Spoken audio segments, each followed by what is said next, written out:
الحمد لله رب العالمين والصلاة والسلام على أشرف الأنبياء والمرسلين نبينا وسيدنا وحبيبنا محمد وعلى آله وصحبه أجمعين. السلام عليكم ورحمة الله وبركاته. Everyone hear me? Yes? No? Can you turn this up? Can you put it? How about now? Yes? That's weird because I have a loud voice. Still can.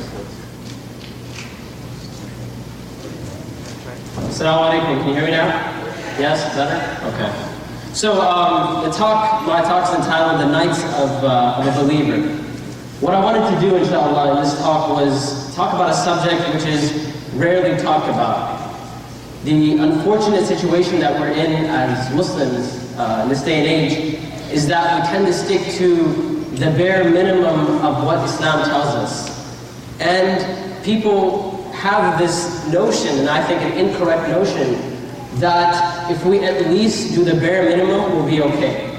Or, we're living in the West, and we're living in hard times, and we have so many fitan and trials, and we have so many temptations, that we should at least stick to the bare minimum. Now, what I want to present to you today is going above and beyond the bare minimum. And I firmly believe that in going above and beyond the bare minimum is our salvation. So when we adapt the sunnah of the Prophet ﷺ and the companions anhum, in going above and beyond, that's how we're going to find that we're going to be saved. And we're going to be free from the temptations of this life and the tests and the trials and so on and so forth. So I picked the topic of the night of a believer, the night of a mu'min, how a mu'min spends their night. Now the thing about the nighttime, and this is something that most people can testify to, that we tend to feel that the night is a very beautiful time. And people find beauty in the night.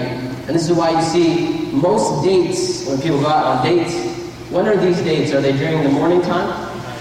They're at night, right? There's a reason why these dates are, why we hold dates at night. And even psychologists in this day and age, they say that at the nighttime, as the sun goes down, as we go further into the night, a person is more likely to share their feelings. And they're more likely to tell someone something that they wouldn't have said otherwise. And we see that a believer takes advantage of that spiritual time.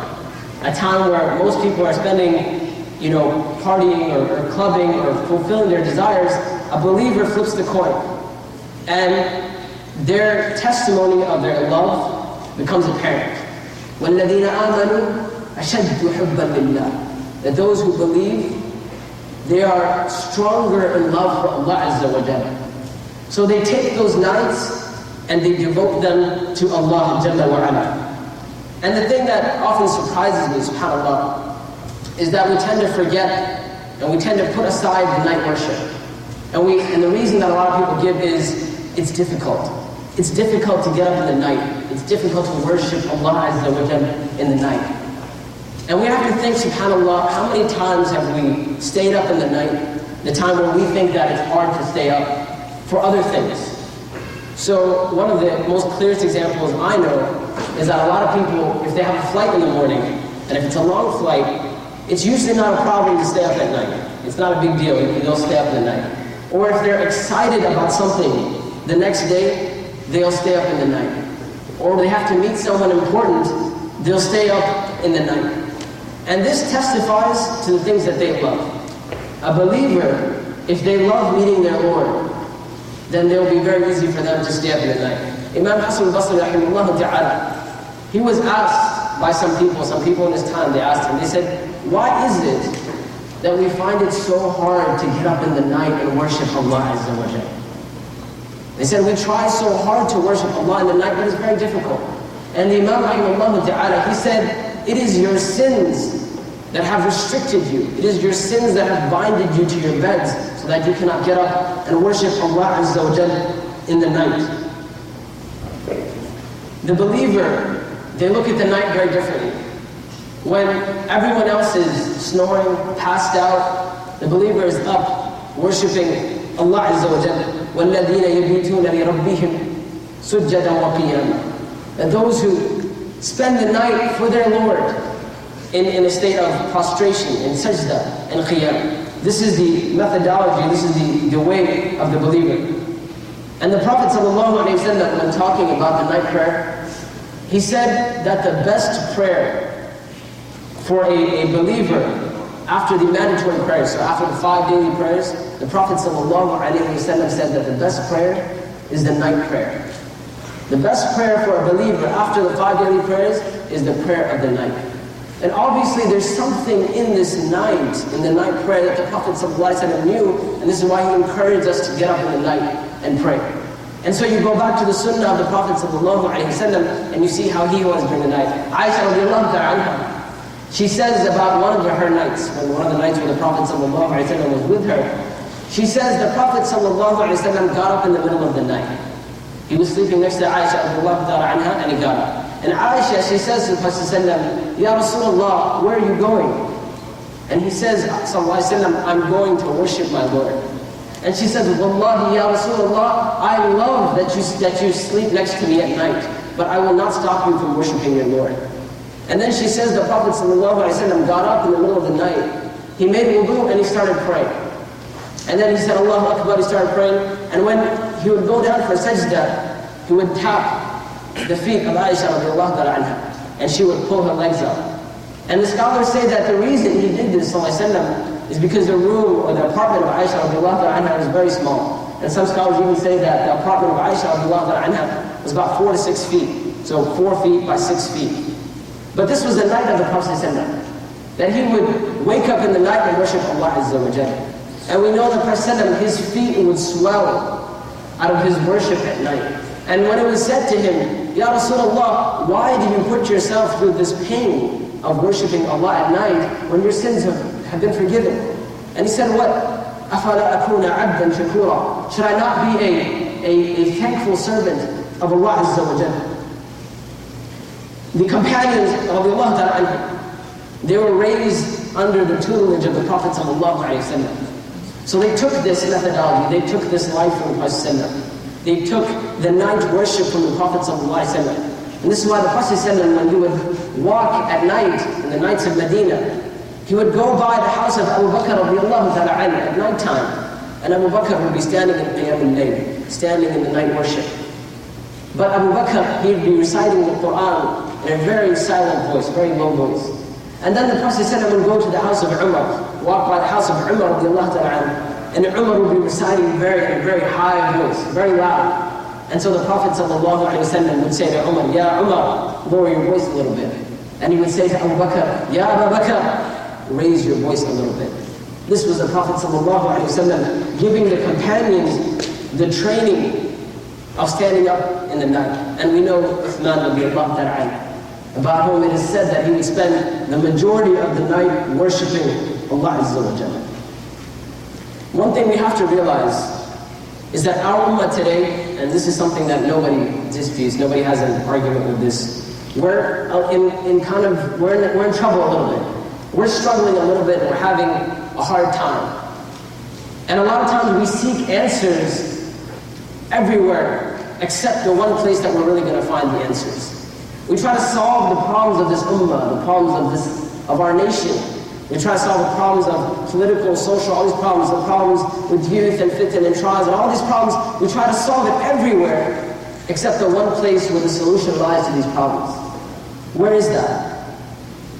In the sunnah of the Prophet ﷺ. And this is why we know when we say that this ummah will not be rectified and fixed except by that which rectified the beginning of this ummah. So those things that made this ummah great to begin with, it is only those things that are going to make this ummah great now. And this is why we have to adapt the methodology of the companions of Allah Ta'ala anhu. Ibn Abbas of Allah Ta'ala anhu, he says regarding the companions, he says that not a single one of the companions that I have seen would let the night go by without them taking something from the night.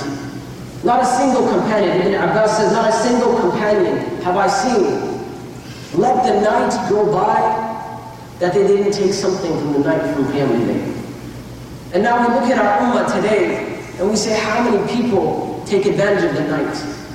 And the answer is indeed a very small amount of people. And so we say, how in the world is this ummah going to get fixed if we can't do this? If we have left the sunnah of the Prophet ﷺ, we're so far from the guidance of the Prophet ﷺ, and so far from something that the companions took as part of the religion.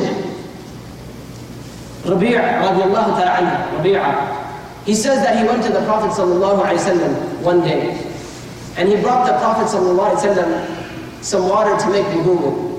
And the Prophet ﷺ looked at him, and he knew that he had something on his mind.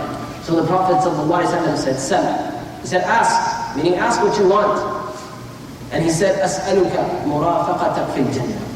He says, I ask your companionship in paradise. Isn't that our goal? Isn't that the goal of every single one of us? Isn't that why we're doing the things that we do in life? To spend the hereafter with the Prophet ﷺ in paradise? The Prophet ﷺ says to Rabi'a radiallahu ta'ala anhu, he says to him, Awa ghayra dhalik. He says, is there anything else that you want? He says, huwa dhak. That's it. That's all I want.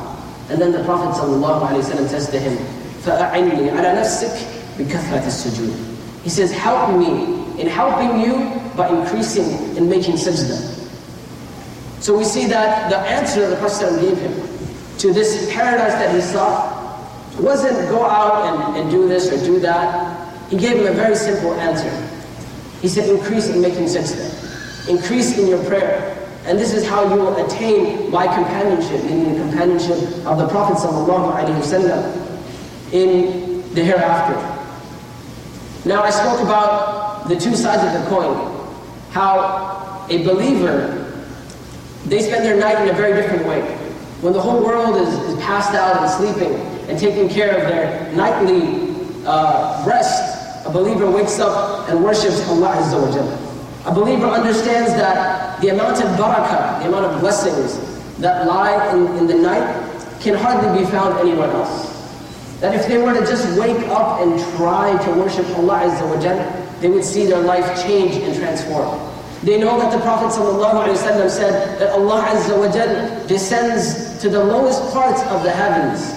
Allah, our creator, our maker, the one in charge of everything, He descends to in the last third of the night, He descends to the lowest parts of the heavens. Why? Why does He do this? To ask the believers, who is asking of me that I may give to them? Who is seeking my forgiveness that I may forgive them? And who is seeking my mercy that I may be merciful to them? And this happens every single night. A believer understands the importance of the night. They don't look at the night like other people look at the night. Most people look at the night as a time to fall asleep and to get some rest. Or they look at the night, if it's a weekend, to try and cram as much fun as you can on those nights. What can I accomplish in terms of having fun in these 4 or 5 hours I have in the night? This is the average person. But a mu'min, a believer, they have a different mindset. They look at this as an opportunity to meet their Lord, to have a relationship with their Lord. And this is why the scholars of the past, they would say, if somebody doesn't know the importance of Qiyamul Layl, meaning they don't realize how important it is, they only have to do one thing. Meaning if you really want to know how amazing this experience is, you only have to do one thing. And that is just try it. Just wake up one day out of your life. And I don't mean wake up for the whole night. I don't mean wake up for half the night. I don't even mean wake up for a third of the night.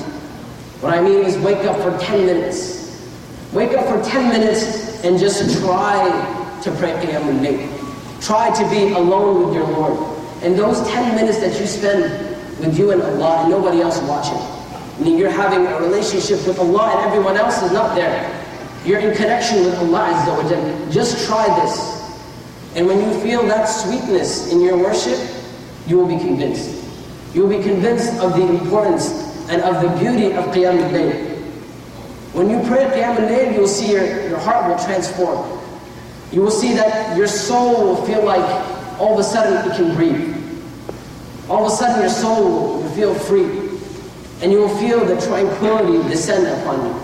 And this amazing spiritual experience cannot be found anywhere else. It's very difficult, especially in our times, to find this type of spiritual experience. This type of transformation where we really feel connection. We feel a connection with our spirituality. We feel in touch with Allah Azza wa Jalla. This is very hard to find. But even in this day, we can find it where? In the night. This is why Imam Hassan Basri, it was said to him, they said, how is it, or why is it, that the people who pray Qiyam al-Layl, meaning the people who spend their nights in worship to Allah Azza wa Jalla, why is it that they just seem different? Meaning you look at them and they just feel different. And the Imam, rahimahullah ta'ala, he said to them, he said the reason why they seem different is because these people spend their nights in seclusion with their Lord. And in return, their Lord, meaning Allah Azza wa Jalla, dresses them with His light. Dresses them with His light. This is the amount of barakah that lies in the night. That the people who are Ahl Qiyam al-Layl, the people who stand in the night and worship Allah Azza wa Jalla, they're just different people. And the best example of that is, like I said, the companions. That they were different people, they're unlike us, they were on another level. And this is why you read the stories of the companions and you're amazed. How could they, subhanAllah, accomplish these amazing things? And sometimes it's hard for us to believe some of the things that they did. It's hard for us to believe that they were able to accomplish such things until we look at how they worship Allah Azza wa Jalla. Until we look at their relationship with Qiyam al-Layl. One of the tabi'een,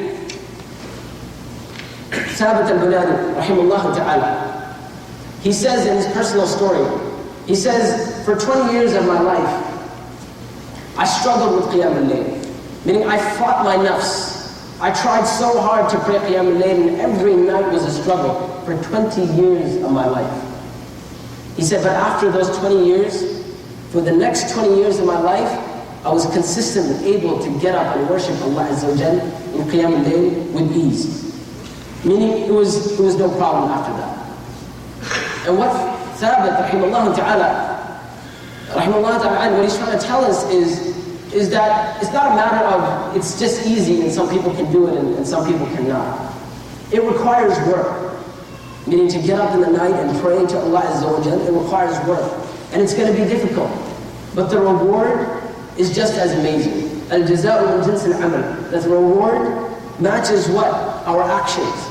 So the more we devote ourselves to Allah Azza wa Jalla in the night, the greater we're going to feel. And this is why we know that the people who spend their nights in Qiyam, they reach a point that not only is it not difficult to get up for Qiyam al-Layl, the day they miss Qiyam al-Layl, the day they're not able to get up for Allah Azza wa Jalla, they feel something is missing. And there's reports of the Sahaba crying, meaning they woke up in the morning and they were crying, and the people said, why are you crying? And they said, we were not able to get up and worship our Lord at night. Our sleep overtook us. And they were saddened by what had happened. Ibn Umar radiallahu ta'ala, he made Qiyam al-Layl his habit. And this is why it is said by Ibn Umar radiallahu ta'ala that he would pray Isha in the masjid and they would put out a bed for him. So he would sleep in the masjid right after Isha. And after a little while, he would get up. Meaning he's still in the masjid, he would get up and pray 2 rak'ahs of Qiyam. And then he would try to pray more, and then he would get tired and he would fall asleep after that. And then he would get up again and pray 2 rak'ahs and then go back to sleep. And he would do this until the last third of the night. When the last third of the night came, Ibn Umar radiallahu ta'ala, he would get up, make wudu, and start praying. 2 rak'ahs at a time. As the Prophet ﷺ said, Salat al-Layli masna masna, the night prayer is 2. Meaning when you want to get up in the night and pray, start praying 2 rak'ahs at a time. 2 rak'ahs, then 2 rak'ahs, then 2 rak'ahs. And this is what Ibn Umar did. They say he would pray 2 rak'ahs, keep praying, until he would see that the sunlight be coming up. And he would say to the companions, Asbahna, has the sun come up? Is Fajr about to come in? They would say, La ba'd, there's still some time. And he would continue. He would continue, praying Qiyam al-Layl until Fajr was about to come, and then he would pray a rak'ah of witr. This was the habit of Ibn Umar. This is how he led his life. كَانُوا قَلِيلًا مِنَ اللَّيْلِ مَا يَهْجَعُونَ وَبِالْأَسْحَارِ هُمْ يَسْتَغْفِرُونَ. That they would sleep very little from the night. This was the companions. قَلِيلًا مِنَ اللَّيْلِ مَا يَهْجَعُونَ. From the night they will sleep very little. وَبِالْأَسْحَارِ هُمْ يَسْتَغْفِرُونَ. And in the time before Fajr, they seek forgiveness from their Lord. And I remember until this day, subhanAllah, one of the days when I was in Medina, what we would do sometimes is that we would get in the car before Fajr and pick up some brothers and we would drive to the Prophet's masjid. And one morning, I used to live off of campus. I went to the University of Medina to go pick up some friends. I picked them up from the masjid and from the university, and we were about to drive to the Prophet's masjid. And outside the university, there's usually students standing because there's cars going to Prophet's masjid and they get rides from people to go pray Fajr. So there was a brother standing and he waved us down and we pulled over, put him in the car, and started driving towards the Prophet's masjid. Now, mind you, this is before Fajr is coming because you have to get to the masjid early to catch Fajr on time. And you want to get to the masjid before the adhan goes off. And this brother, may Allah reward him, throughout the whole journey, it was a good 15-minute drive to the Prophet's masjid from the university. He's saying, Astaghfirullah, Astaghfirullah, Astaghfirullah, Astaghfirullah, Astaghfirullah, Astaghfirullah. And then when we get to the Prophet's masjid, and I will never forget this day, he says, Ya ikhwan, ma bikum? He says, my brothers, what is wrong with you? He said to us, why are you not seeking the forgiveness of Allah Azza wa Jal? Don't you know that Allah Azza wa Jal says, وَبِالْأَسْحَارِ هُمْ يَسْتَغْفِرُونَ, that in the time before Fajr, they seek the forgiveness of Allah Azza wa Jal? And from that day forward, subhanAllah, now I will never forget that. That if Allah gives me the chance to wake up before Fajr, I remember that brother, Jazakallah khair. That he taught us on that day, that it is that time to make istighfar. And later on, I found out, subhanAllah, that brother in his country is a scholar. And he came to Medina just to, get the recognition. But before he had come to Medina, get the recognition meaning being certified, having a degree to go back to his country with. But even before that, this brother, Jazakallah khair, he was a scholar. And I learned a lesson that day. You look at the life of the companions, with everything that they went through, all the struggles and trials that they went through, and everything that they sacrificed, you look at their lives, and their lives were absolutely beautiful. And there was companions that were tortured like we can't imagine. And they went through tests and trials like we can never even think of. But if you look at how their lives were and how they felt, it was absolutely beautiful. This tranquility and this peace that they felt was something that we rarely feel this. And you wonder, how is it that with everything that they went through, they were happy, they were content, they were in a place where they felt peaceful? It was because of their connection with Allah Azza wa Jalla. It was because of their qiyam and their following of the sunnah of the Prophet sallallahu alaihi wasallam. And this is why we know that Islam brings peace, there's no doubt. Islam is a religion of ease, no doubt. But how do we understand this ease? A lot of times people will say to you, they'll say, ad-din yusr, that the religion is ease. Have you heard this before? The people tell you, look, Islam is supposed to be easy. Ad-din yusr, this is a hadith of the Prophet ﷺ. The Prophet said, ad-din yusr, that the religion is ease. So people use this to say, well, if you find something difficult in Islam, you don't really have to do it. So if it's hard for you to pray 5 times a day, don't worry about it, it's not a big deal. Ad-din yusr, right? The religion is ease. This is how people interpret this. What is meant by ad-din yusr, that the religion is ease, is that if you were to follow Islam properly, if you were to devote your life to Islam, if you were to follow the Sharia, follow the commandments of the Prophet ﷺ, and be in a state of worship to Allah Azza wa Jal, you will find ease in your heart. Meaning your body might be struggling, your body might be in pain, but your heart will be at ease, and this is the greatest ease. And as Imam Ibn al-Qayyim rahimahullah ta'ala, he said that the ease that a believer feels is the ease on the Day of Judgment. When the sun is on top of our heads, when a day is 50,000 years long, on this day a believer feels ease, and they will understand what the statement of the Prophet ﷺ meant when the Prophet ﷺ said, ad-dinu yusr, that the religion is ease. They struggled in this life, they worshipped Allah Azza wa Jalla in this life, and on that day, they understood the statement of the Prophet sallallahu alaihi wasallam, ad-deen yusr. The month of Ramadan is coming upon us. A month where we worship Allah Azza wa Jalla. Where almost everyone gets up for qiyam. Almost everyone prays tarawih. The amazing thing about the month of Ramadan is that in the month of Ramadan, worship becomes easy. The Prophet told us that in the month of Ramadan, the shayateen are tied up, they're chained up.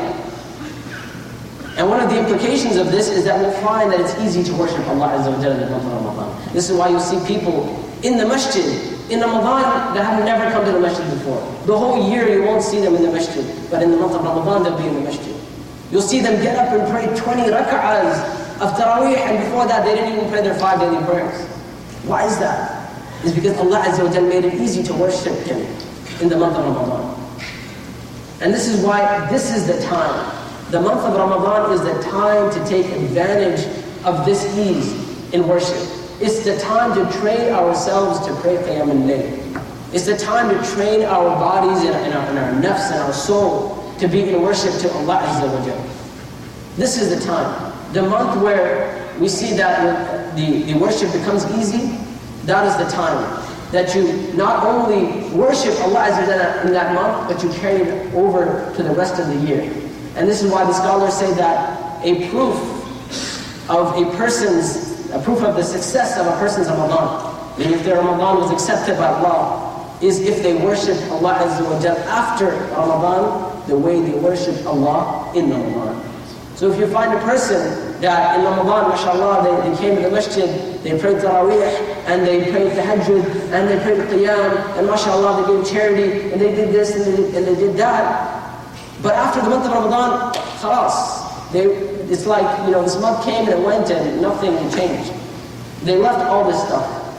This means that there was something missing in their Ramadan. There was an issue in their sincerity. And there was a problem with how they were approaching the month of Ramadan, meaning it's just like a seasonal thing. You do it and it goes away khalas. There's a problem. But if you see that a person comes and they come to the month of Ramadan and they start worshiping Allah and they make all these changes in their life, and the month of Ramadan leaves and they continue. Yeah, it may not be at that exact same intensity, but they have taken something from the month of Ramadan. They have taken something small from the month of Ramadan, at least. At the very least, they've taken Qiyam al-Layl. At the very least, they've learned that I will wake up 10 minutes before Fajr. Not an hour before Fajr, not 2 hours before Fajr, just 10 minutes. They wake up 10 minutes before Fajr, and they pray Qiyam al-Layl. And they taste that sweetness.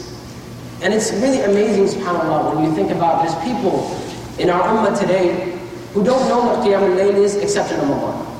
If Ramadan comes, they understand what Qiyam al-Layl means. But once Ramadan leaves, they have no idea what Qiyam al-Layl is. They don't understand it. It's like it's not part of their religion or something. It's ajib. And it's even more sad if a person comes and lives this life and they never get to taste the sweetness found in Qiyam al-Layl, in praying the night prayer. And it's very sad. It's very sad that there's people from amongst us today who have never tasted the sweetness of Qiyam al-Layl. They have never tasted that seclusion with their Lord. They have never tasted that intimate time with their Lord. تتجافى جنوبهم عن المضاجع يدعون ربهم خوفا وطمعا ومما رزقناهم ينفقون. That the people who forsake their beds, meaning they put them aside, they get up. Why? How? خوفا وطمعا. Out of fear and hope. And this is the way a believer is, between fear and hope. The fear and hope of Allah Azza wa Jalla, the fear of Allah's punishment and the hope of Allah's reward causes them to forsake their beds. وَمِمَّا رَزَقْنَاهُمْ يُنْفِقُونَ. And they spend from that which they have been given. فَلَا تَعْلَمُ نَفْسٌ مَا أُخْفِيَ لَهُمْ مِنْ قُرَّةِ أَعْيُنٍ جَزَاءً بِمَا كَانُوا يَعْمَلُونَ. And what do you know? And no soul knows what has been hidden from them, from joys. جَزَاءً بِمَا كَانُوا يَعْمَلُونَ. As a reward for what they used to do. Now these two ayahs right here, there's something amazing that happens in these ayahs. And that is the concept of al-jazā'u min jins al-amal. That the reward is given according to the action. So we see that a person, they forsake their beds and they worship Allah Azza wa Jalla in private. Meaning, no one's awake, everyone else is sleeping, the lights are off, the house is quiet, but they turn on the light, and they go and they pray, and nobody's watching. It's just them and Allah. And they have forsaken their beds and they stand for Allah. And what is their reward? As Allah Azza wa says, فَلَا تَعْلَمُ نَفْسٌ مَا أُخْفِيَ لَهُم مِّن قُرَّةِ أَعْيُنٍ. And no soul knows what has been hidden for them from their reward. Meaning their reward is hidden from the people. They are getting something that they can't even imagine, that no eye has seen, that no soul can even think about. And the reason why they have this hidden reward is because they hid their worship from others. They hid their worship from others. جَزَاءً بِمَا كَانُوا يَعْمَلُونَ, as a reward for what they used to do. So this intense reward, this great reward they have, is because of their hidden worship for Allah Azza wa Jalla. And as the Prophet said that the example of the night prayer to the day prayer is like the example of a person who gives charity in front of everyone compared to the one who hides their charity. Meaning they do it in seclusion. Nobody is watching. This intimate time, this time of seclusion, is one of the most amazing times that you can think of. And this is a reward that Allah Azza wa Jalla has in store for us. Qiyam al-Layl has a lot of answers for us. A lot of times, one of the most common questions that I get from young people is, I'm having issues with my iman. I'm struggling with my iman.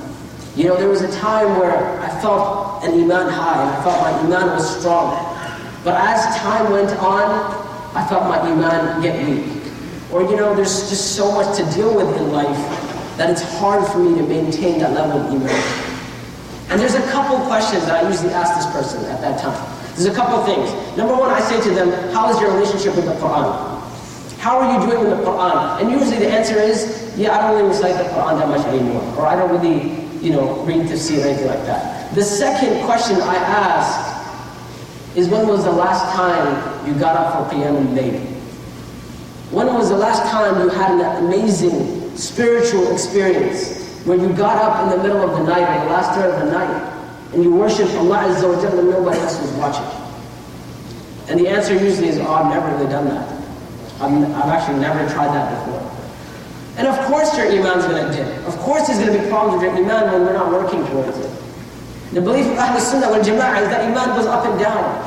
So if we're not working to fix our iman, if we're not working to raise our iman, of course it's going to go down. Of course we're going to have problems with our iman. So the answer lies in Qiyam al-Layl. So we say to the person, if you want to repent, if you sincerely want to repent to Allah Azza wa Jalla, if you want to turn a new leaf in your life, then the night prayer, the Qiyam al-Layl, is your sanctuary. That's where you'll find repentance. If you fear for your nafs, if you fear for your soul, if you fear like you're falling into desires and sin, then seek refuge in the night prayer. Seek refuge in the night prayer. If you want to build for your akhirah, meaning if you're concerned about your akhirah, then seek the resources that are found in the night prayer. I wanted to end this talk, inshallah, and I know I don't have too much time left, with a couple tips. A couple of tips on how to bring ourselves to get up for Qiyam al-Layl. I'm going to go through this quickly, inshallah. The first tip I have is take it easy. A lot of times when we hear something, and I imagine, inshallah, that after tonight, almost everyone here, inshallah ta'ala, is going to get up tonight and pray Qiyam al-Layl, inshallah. But the problem is, when we get up the first night, pray 2 hours of Qiyam al-Layl, we go gung-ho about Qiyam al-Layl, and we're so strong. And the next night comes and we pray an hour, and the next night comes and we're like, you know what? I can't handle this. This is too much. And khalas, Qiyam al-Layl is gone. Never again did I pray Qiyam al-Layl. Take it easy. Stand up in your first night for maybe 10 minutes, maybe 5 minutes. Something that you can do consistently. As the Prophet ﷺ said, أَحَبُّ الْأَعْمَالِ إِلَى اللَّهِ أَدْوَمُهَا وَإِنْ قَلَّ. The most beloved actions to Allah Azza wa Jalla are those actions or those deeds that are done consistently, even if they're less. So it's better for you to worship Allah in Qiyam just for 5 or 10 minutes every day than for you to wake up tonight and pray 4 hours of Qiyam al-Layl. So my first piece of advice is take it easy, take it slow. Don't overwhelm yourselves. The second piece of advice I have is make the intention to pray Qiyam al-Layl. I mean, at the very least that you can do tonight and every other night, inshallah ta'ala, for the rest of your life, is tell yourself, before going to bed, I'm going to wake up for Qiyam al-Layl. I'm going to wake up for Qiyam al-Layl. Just make the intention. And we know that the Prophet ﷺ told us that a person who makes the intention to pray Qiyam at night, they make the intention and they go to bed. And if they wake up in the morning and they were not able to pray Qiyam al-Layl, Allah Azza wa Jal gives them the reward of praying Qiyam al-Layl. And the sleep that they got was a sadaqah from Allah Azza wa Jal, was a charity from Allah Azza wa Jal. So it's like a win-win situation. Make the intention. Just try. Make the intention. So tonight before going to bed, you tell yourself, I'm going to get up for Qiyam al-Layl. No matter what, I'm going to get up for Qiyam al-Layl. And if you get up, alhamdulillah. If you're unable to get up, then inshallah ta'ala you have reward from Allah Azza wa Jalla. Number 3, make the intention to wake somebody else up. You know, one of the amazing things about having responsibility and feeling responsible for someone else is that it makes us more concerned about our deeds. So for example, if you tell your friend tonight, or you tell somebody, listen, don't worry, I will wake you up for Qiyam al-Layl. I got you tonight, inshallah, don't worry about this. You tell them, I will wake you up. Now you're going to sleep with a responsibility. So you will be more likely to wake up for Qiyam al-Layl. And inshallah ta'ala, if you're able to wake up, and you're able to wake up this person, you get the reward for your deed, and inshallah ta'ala, Allah will reward you for the khair that came from their deed. Also, number 4 is to go to sleep early. And I know this is one of those sunnahs that is almost abandoned in our time. The Prophet ﷺ, he used to hate to stay up after Isha.